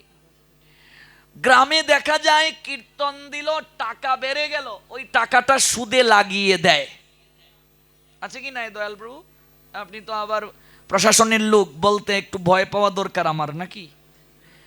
তো এই আমাদের অঞ্চলগুলোতে সুদে টাকা লাগিয়ে দেয়, বলে আমরা তো আর খাই না, এটা মা কালীর সেবার জন্য। নাম কীর্তন দিয়েছে, টাকা বেড়েছে, সুদে লাগিয়ে দিচ্ছে। কারণটা কি? কারণটা হচ্ছে রাধা গোবিন্দের কীর্তন হবে, এবার রাধা গোবিন্দ হা করে রয়েছে, তার কীর্তনে সুদের টাকা লাগবে। আর শাস্ত্র বলে দিলেন নগচ্ছেদ শুন্ডিকায়লং, সুদকুরের বাড়িতেও যাবে না। সুদকুর এতটা নিন্দনীয়, তার অন্ত্যেষ্টিক্রিয়ায় কাষ্ঠ দিতেও যেও না, এতটা নিন্দনীয়, এরকম কথা বলেছে। সুদকুরের বাড়ির অন্ন খেলে কৃষ্ণ ভক্তি নাশ হয়ে যায়। কথা বুঝতে পেরেছো মা? এই উপপাপ 45 প্রকারের মাঝে 14 নম্বর উপপাপ হচ্ছে সুদের ব্যবসা, যাকে সংস্কৃতে বলে বাধুর্য। সুদের ব্যবসাকে সংস্কৃতে বলে বাধুর্য। তাহলে নরকের দরজা 3টা, কাম, ক্রোধ, লোভ। প্রথম দরজা কাম, দ্বিতীয় ক্রোধ, তৃতীয় হচ্ছে লোভ। লোভ হচ্ছে নরকের 3য় দরজা। কামবান নিক্ষেপ যে করেছে, তার প্রতি ধাবিত হওয়াটাই মানবের ধর্ম। এই ব্যাগ থেকে যে সরে এসেছে, মনে রাখবে তার ঈশ্বর প্রাপ্তি হয়ে গেছে। ছুটলেন বেল্লমঙ্গল, প্রবল বৃষ্টি হচ্ছে, দরজার বাহিরে চলে গেলেন, নদীর পারে এসে দাঁড়ালেন। অপারে যাবেন কি করে?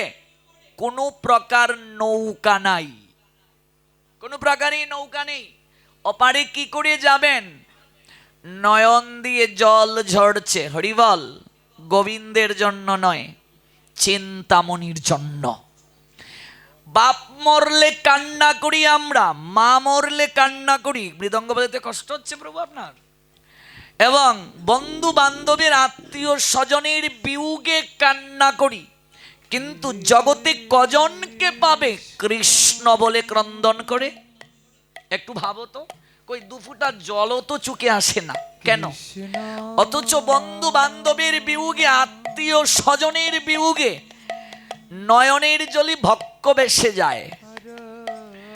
উদ্ধবকে যখন পাঠানো হলো সন্দেশ দিয়ে, সন্দেশ মানে মিষ্টি জাতীয় দ্রব্য নয়, এখানে সন্দেশ মানে বার্তা, অর্থাৎ সংবাদ। সংবাদ দিয়ে যখন পাঠানো হলো, তখন নন্দ মহারাজের নয়নের জল দর্শন করে উদ্ধব বলেছিলেন, আপনি যার জন্য কান্না করছেন সে আপনার পুত্র নয়, সে ভগবান। আর ভগবান কারো পুত্র হতে পারে না, ভগবান কারো স্বজন নয়, ভগবান সবার স্বজন, সবার পুত্র।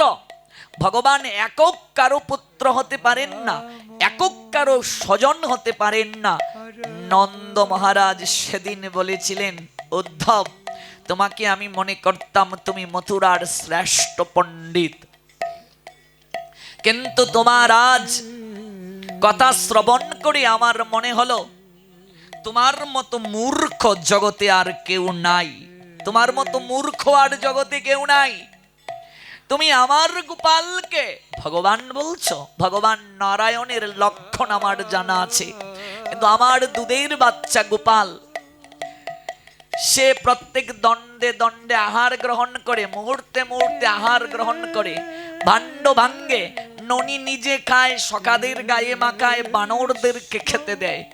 সে ভগবান কি করে হয়? দেখো, প্রেমের কাছে ভগবত্তার স্থান নাই, প্রীতির কাছে নীতি কথা খাটে না।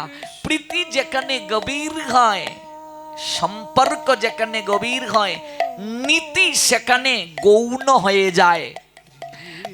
প্রীতির রাজ্যে নীতি কখনো বর্তায় হয় না। আর উদ্ধব কি বললে তুমি? কৃষ্ণ ভগবান, যদি তোমার কথাই মেনে নেই, কৃষ্ণ ভগবান তোমার কথাই মেনে নিলাম, তাহলে আজ থেকে আমার বেশি করে কান্না করা উচিত উদ্ধব। আমি এতদিন যে কৃষ্ণ কৃষ্ণ বলে কান্না করেছি, আমি ভেবেছিলাম এতদিন কেবল আমি আমার পুত্রকে হারিয়ে কান্না করেছি।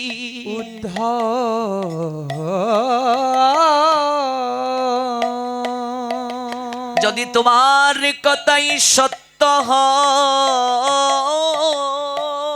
সত্য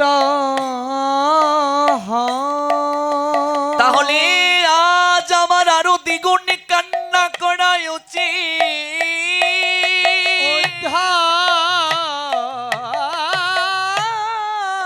আমি শুধু আমার পুত্রকে হারাইনি, আমি আমার ভগবানকে হারিয়ে গেছি। কৃষ্ণ কৃষ্ণ হরে হরে। আমি আমার পুত্রকে কেবল হারাইনি, মনে হলো তোমার কথায় আমি ভগবানকেও হারিয়ে ফেলেছি। তাহলে তুমি আমার নয়নের জল বন্ধ করতে কেন বলছো? শাস্ত্রে পারঙ্গম উদ্ধব কোন বাক্য পাচ্ছেন না সান্ত্বনা দিতে নন্দ মহারাজকে। বল, প্রীতির এত শক্তি, নয়নের জলের এত শক্তি, মনে রাখবে হেন কৃষ্ণ নাম যদি লহি বহুবার, বহুবার কৃষ্ণ নাম নেয়ার পর যদি আপনার অন্তর না দ্রবীভূত হয়, হৃদয়ে যদি কম্পিত না হয়, নয়নে যদি আমার অশ্রু না আসে, বুঝতে হবে আমি যে নাম নিচ্ছি, আমি যে নামামৃত আস্বাদন করছি, আমি যে কৃষ্ণ কথা শ্রবণ করছি, সেই শ্রবণের মাঝে আমার অপরাধ রয়েছে।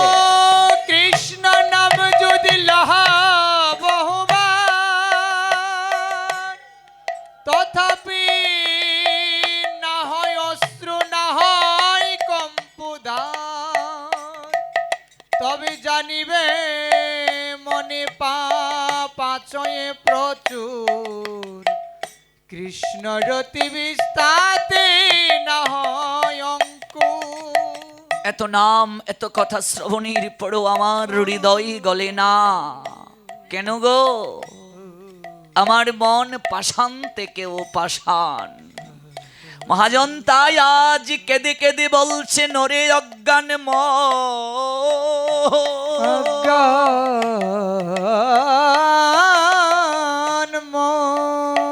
যে গোবিন্দের বংশের ধ্বনিতে পাষাণ গলে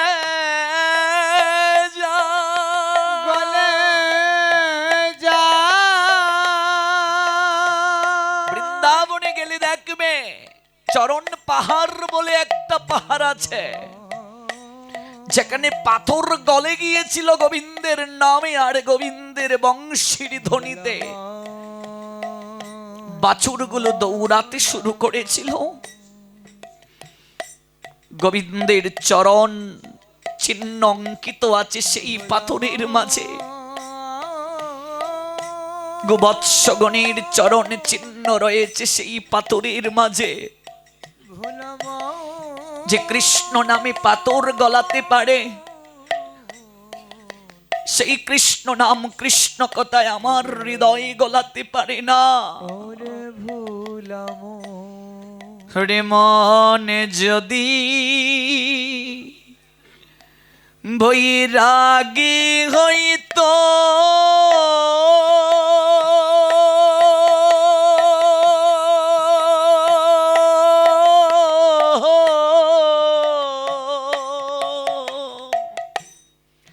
কৃষ্ণ নামটি সদা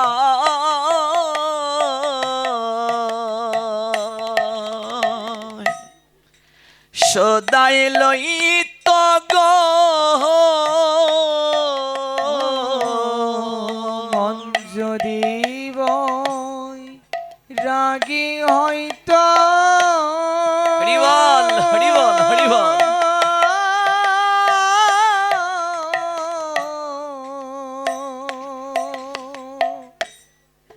কৃষ্ণ নামটি সদা সদাই লইত গো গো আমার মনে যদি বৈরাগী হইতো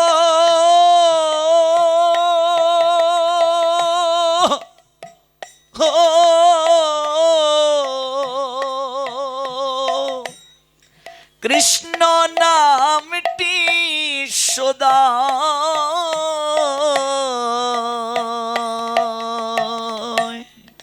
সদাই লইত গো মন যদি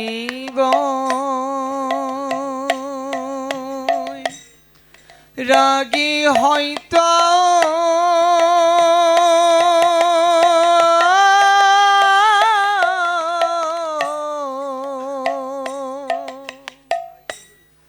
কৃষ্ণ নামটি সদা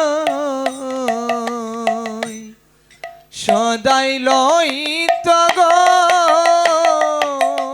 ওরে মন তুই এত কিছু হতে পারিস 14 ভুবনে ঘুরতে পারিস ওরে মন তুই একটিবার কি নারদের বিনা হতে পারিস না মনরে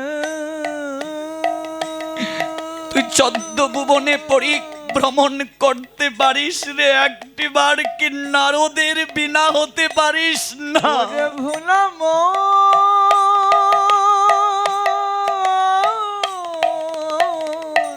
যদি নারদের বিনা করতে পারতে তাহলে তো দিবানিশি কৃষ্ণ নামে বিভোর রইতে পারতে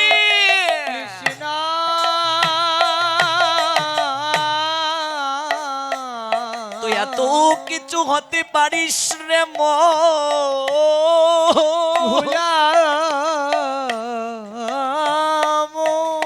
তুই একটিবার কি বিভাগী হতে পারিস না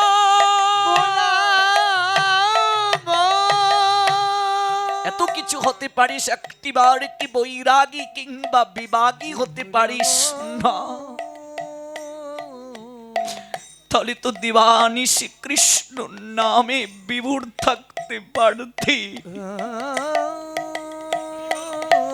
রে মনে যদি আমার বৈরাগী হইতো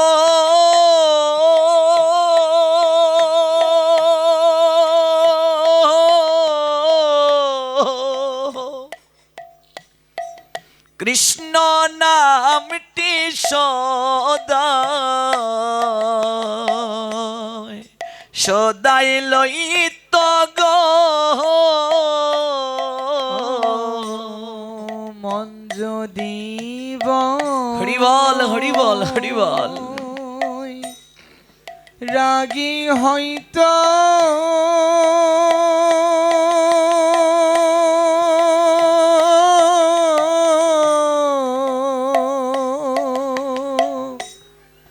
কৃষ্ণ নামটি সদা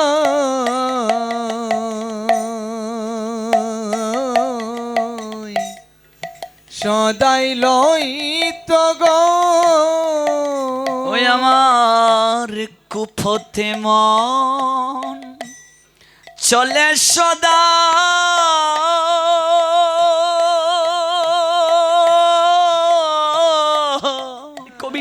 দিন হবে নামের মালা লইয়া গলে ভাসি যেন নয়ন জলে।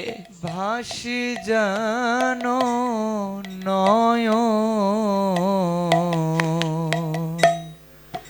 নয়ন জলে গো। নামের মালা লইয়া গলে ভাসি যেন নয়ন জলে। লইয়া গলে কবে সেই দিন হবে আমায় বলো না। সঙ্গ এমন এমন শক্তিশালী বস্তু গো, চিন্ময় বস্তু, সেটি জড় জগতের কোনো বস্তু নয়, নয়ন জলে যা সেই শক্তি প্রদান করতে সামর্থ্য রাখে। দেখো না আজ সঙ্গ কোথায় নিয়ে গেল ব্রাহ্মণ পুত্র বিল্বমঙ্গলকে। মালা। যদি অনেকেই দূর দূরান্ত থেকে এসেছেন, আর কিছুটা সময় কৃপা করুন, আমি শেষ করব। একটু জেনে যান, ভাগবতীর এই অপ্রাকৃত রস আস্বাদন করে যান। হ্যাঁ, বিষয় বাসনায়, ব্যবসা বাণিজ্যে, চাকরিতে তো সময় দেই, সময় নাই কেবল ভাগবত পাঠে। আরে দুর্ভাগ্য আমার, এই অপ্রাকৃত প্রেম সুধামৃত সবার পান হলো, আমার হলো না, আমার ভাগ্যে হলো না। ভাসি যেন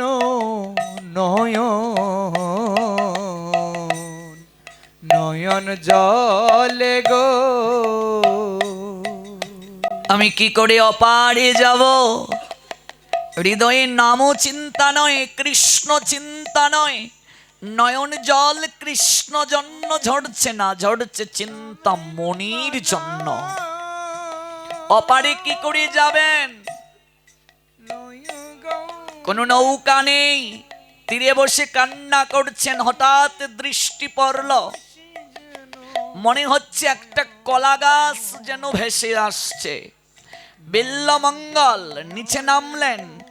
সেটি কোনো কলা গাছ নয়, কলার ভেলাও নয়, একটা মৃত লাশ ভেসে আসছে।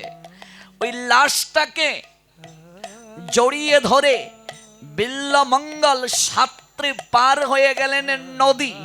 যে লীলা আপনাদেরকে আস্বাদন করাচ্ছি, এটা সত্য যুগের নয়, ত্রেতারও নয়, দাপরেরও নয়, এই কলি যুগের লীলা দক্ষিণ ভারতে ঘটেছে। মৃত লাশকে জড়িয়ে ধরে সাত্রে পার হয়ে গেলেন। বাপের শ্রাদ্ধের রাত্রি কালে, এত রাতে চিন্তামণির দরজার কপাটে এসে আঘাত করলেন। চিন্তামণি জেগে উঠলেন, দরজা খুললেন। ছি ছি ছি ছি, ঠাকুর, এই রাতে তুমি? আজ না তোমার বাবার শ্রাদ্ধ? তোমায় না বলছি 11 দিন তুমি আমার নিকটে আসবে না, 10 দিন থাকলে। আজ তো 11 দিন পার হয়ে রজনী, শ্রাদ্ধের রাত। তোমার কর্তব্য তব পিতৃ আত্মা শান্তি কামনায় গোবিন্দ নাম করা। আর তুমি এই রাত্রি কালে চলে আসলে। এত রাতে তুমি আসলে কি করে? নদী কি করে পার হলে?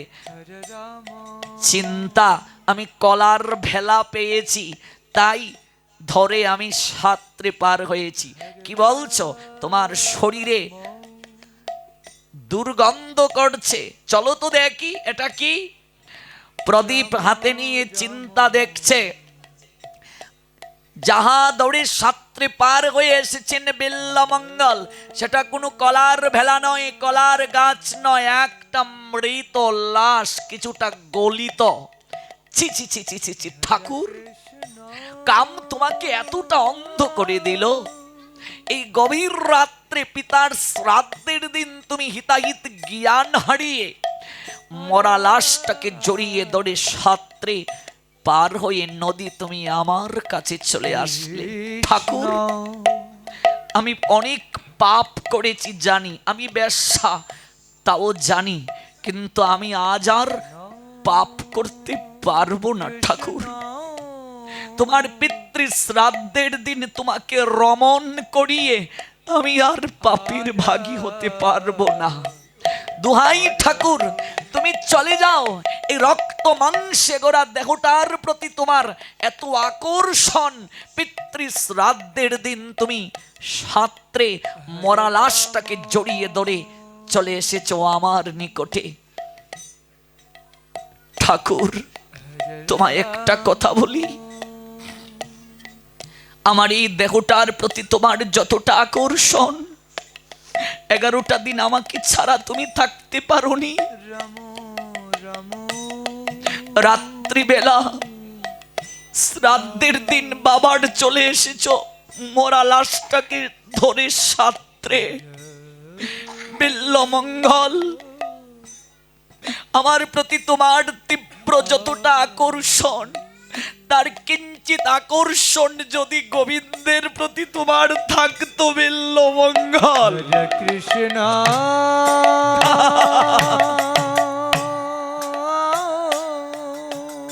তার কিঞ্চিত আকর্ষণ যদি গোবিন্দের প্রতি তোমার থাকতো, হরে তার কিঞ্চিত আকর্ষণ যদি গোবিন্দের প্রতি তোমার থাকতো, তার কিঞ্চিত ভালোবাসা যদি এমন করে গোবিন্দকে দিতে পারতে বিল্লমঙ্গল, আমার মন বলছে তোমার গোবিন্দ দর্শন হয়ে যেত।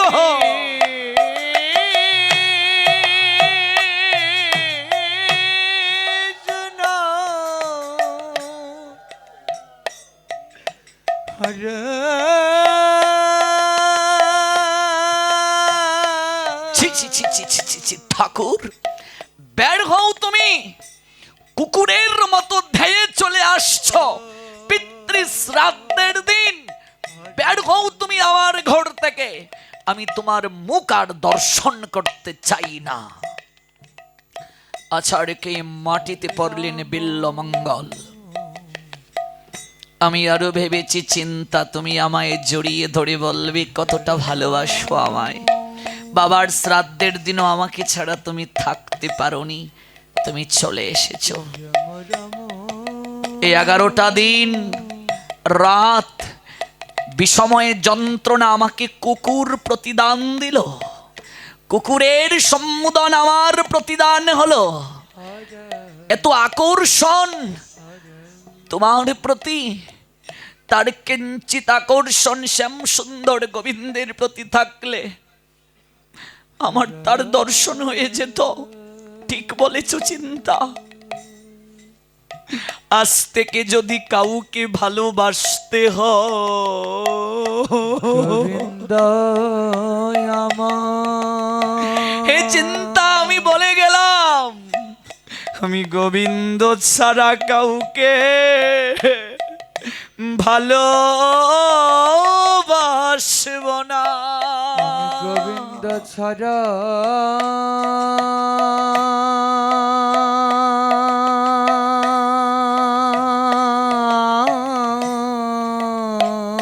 আমি গোবিন্দ ছাড়া কাউকে ভালোবাসব না। কাউকে ভালো চিন্তা, একটা জিজ্ঞাসা ছিল তোমার নিকটে, শ্যাম সুন্দর গোবিন্দ কি তোমার চেয়েও সুন্দর? ঠাকুর, কার সঙ্গে তুমি কাকে তুলনা করছো? তোমার এই চোখ দুটি কলুষিত হয়ে গেছে আমার রূপে। একবার অনুভব করো, আমি যদি তোমার চোখে এত সুন্দরী হই, তাহলে আমাকে যে সৃষ্টি করেছেন সে কত সুন্দর হতে পারে। জগতে তুমি বিনা হরি বল, হরি বল, হরি বল।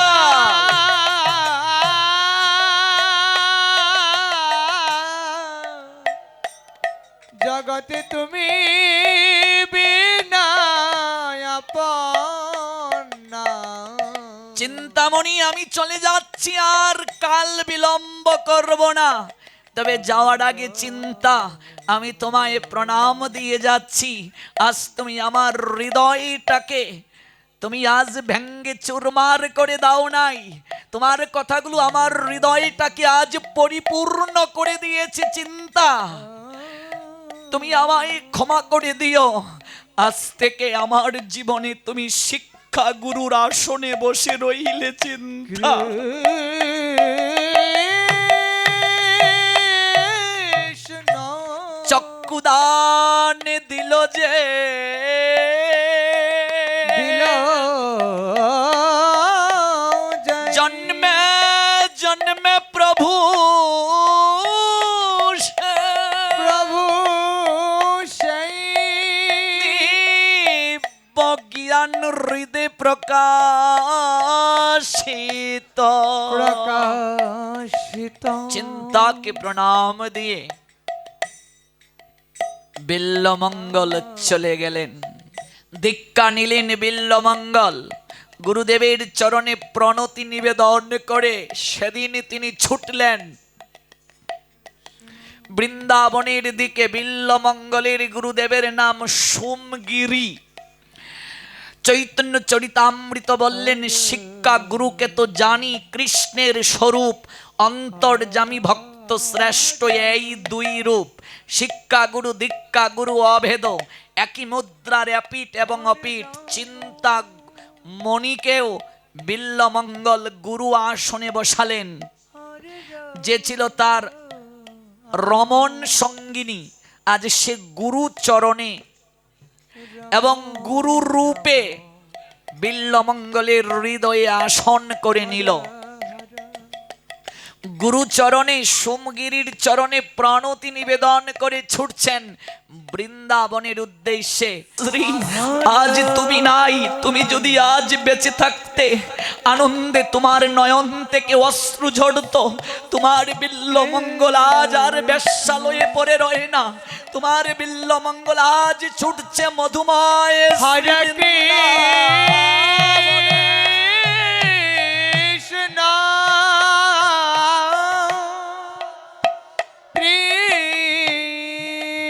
মধুময় শ্রী বৃন্দাবনে ছুটছে। আমি খুব সংক্ষেপে চলে যাচ্ছি। কৃষ্ণ সেই বিল্লমঙ্গল হরিনাম করছেন আর বৃন্দাবনের উদ্দেশ্যে যাত্রা করছেন। মনে রাখবে, কাম এতটাই শক্তিশালী, যে কোনো মুহূর্তে বলশালীর চিত্তকেও আকর্ষণ করতে সমর্থ। ওই বিল্লমঙ্গল যেতে যেতে হঠাৎ দেখলেন এক রমণী স্নান করে ভিজা কাপড়ে গৃহে যাচ্ছে। কলসিটা কাকে? সেই রমণীকে দেখে বিল্লমঙ্গলের চোখ যখন ওই রমণীর ভেজা কাপড়ের দিকে পড়ল, শরীরের প্রতি পড়ল, হৃদয়ে মাঝে খারাপ চিন্তা জেগে গেল। চির সুন্দরকে দর্শন করার পিছনে চুকের দোষী বড় দোষ। আজ এই আলোচ্য বিষয়ে শুনছি আমরা। শুনে যাও, কিছুটা নিজের জীবনে আচরণে আনো। আর ভাগবতের কথা ভাগবত আসরে রেখে যেও না, বাড়িতে নিয়ে যাও। মাতাজির পিছনে পিছনে ধেয়ে যাচ্ছেন। গৃহে গিয়ে অতিথি হলেন, সাধুকে দেখে আনন্দে আত্মহারা হলেন গৃহস্বামী। অতিথি নারায়ণ সদৃশ, অথচ যে ভাব নিয়ে বিল্লমঙ্গল গেলেন সেটা ব্যক্ত করা অপরাধ। এত আতিথেয়তা আপ্যায়ন যখন করা হলো, বিল্লমঙ্গলের চোখ বেয়ে ঝরঝর করে অশ্রু ঝরছে। ছি ছি ছি ছি ছি ছি ছি ছি ছি ছি। আমি যে কামনা চরিতার্থ করার জন্য গৃহে আসলাম, সেই গৃহস্বামী আর গৃহলক্ষ্মী আমাকে ভগবানের পরের স্থানে বসিয়ে নারায়ণ সদৃশ সেবা করছে। ছি ছি ছি ছি ছি। আমি আমার মতো পতিত, আমি দুরাচারী, জগতে আর কেউ নাই। সেবা করিয়ে যাওয়ার সময় দক্ষিণা দিতে হয়। গৃহে যদি সাধু আপনার থাকে, যাওয়ার সময় আপনাকে প্রত্যেক সাধুকে দক্ষিণা প্রদান করতে হয়, নতুবা সেবা পূর্ণ হয় না, যজ্ঞ সম্পূর্ণ হয় না। দক্ষিণা সদৃশ যখন সাধুকে নিবেদন করলেন, কি চাই বাবা আপনার? বিল্লমঙ্গল তখন সেই গৃহলক্ষ্মীর দিকে তাকিয়ে বলছে, মাগো দক্ষিণা দিতে চাও? ওমা, তুমি সুন্দর করে তোমার চুল বেঁধেছ যে ক্লিপ দিয়ে, ক্লিপ বুঝেন তো, মায়েরা যে চুল বাঁধে, ওই দুটো ক্লিপ আমায় দক্ষিণা দেবে মা, তুমি যে চুল বেঁধেছ। গৃহলক্ষ্মী দুটো ক্লিপ বিল্লমঙ্গলের হাতে তুলে দিলেন। সঙ্গে সঙ্গে বিল্লমঙ্গল সেই ক্লিপ দুটো হাতে নিয়ে তার চুকের মাঝে সজুরে আঘাত করল।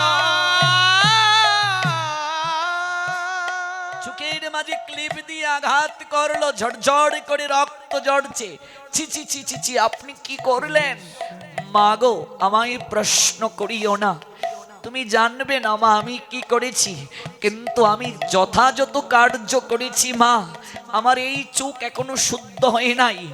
বৃন্দাবনে বৃন্দাবনেশ্বরে গোবিন্দ দর্শনের এই চোখ এখনো যোগ্য হয় নাই। বৃন্দাবনে কতবার দর্শনে যাই, দর্শন করে পরে আসার পরও আমার চেতনা কেন শুদ্ধ না? আমার চোখ নির্মল নাই। বিল্লমঙ্গল নিজের হাতে চোখ দুটোকে অন্ধ করে দিলেন। হরে রাম লাঠিতে ভর দিয়ে বৃন্দাবনেশ্বর গোবিন্দ দর্শনে বিল্লমঙ্গল ছুটছেন, আর অজুর ধারায় ক্রন্দন করছেন, হে শ্যাম সুন্দর, হে গোবিন্দ, এই চোখ দিয়েছিলে তোমাকে দর্শনের জন্য, কিন্তু আজ ভাগ্যের নির্মম পরিহাস, চিরসুন্দর তোমাকে দর্শন না করে অনিত্যের প্রতি নিবদ্ধ করলাম, ওই চোখ দুটি অন্ধ করে দিলাম। প্রভু তুমি আমায় কৃপা করো, আমার চোখে আলো নাই, কিন্তু আমার তো অনুভূতি আছে গোবিন্দ, মরার আগে একটিবার যেন তোমার পরশ পেয়ে এই জগৎ থেকে আমি যেতে পারি। ক্রন্দন আর ক্রন্দন। লীলা পুরুষোত্তম গোবিন্দ আর স্থির থাকতে পারলেন না, এসে বিল্লমঙ্গলের লাঠিটায় ধরলেন। সমগ্র শরীর তার রোমাঞ্চিত হয়ে উঠল। বিল্লমঙ্গল কে? আমি তোমার শ্যাম সুন্দর গোবিন্দ,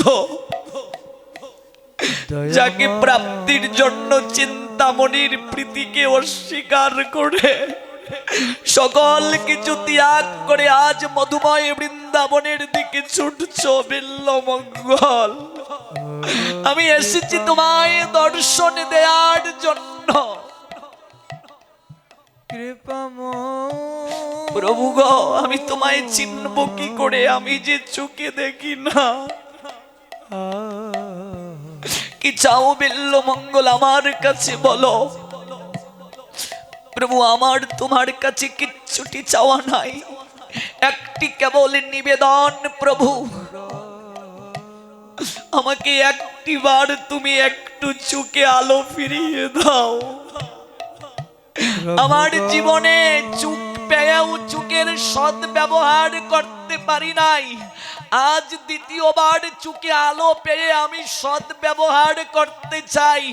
আমি নয়ন ভরে তোমায় একটু দর্শন করতে চাই।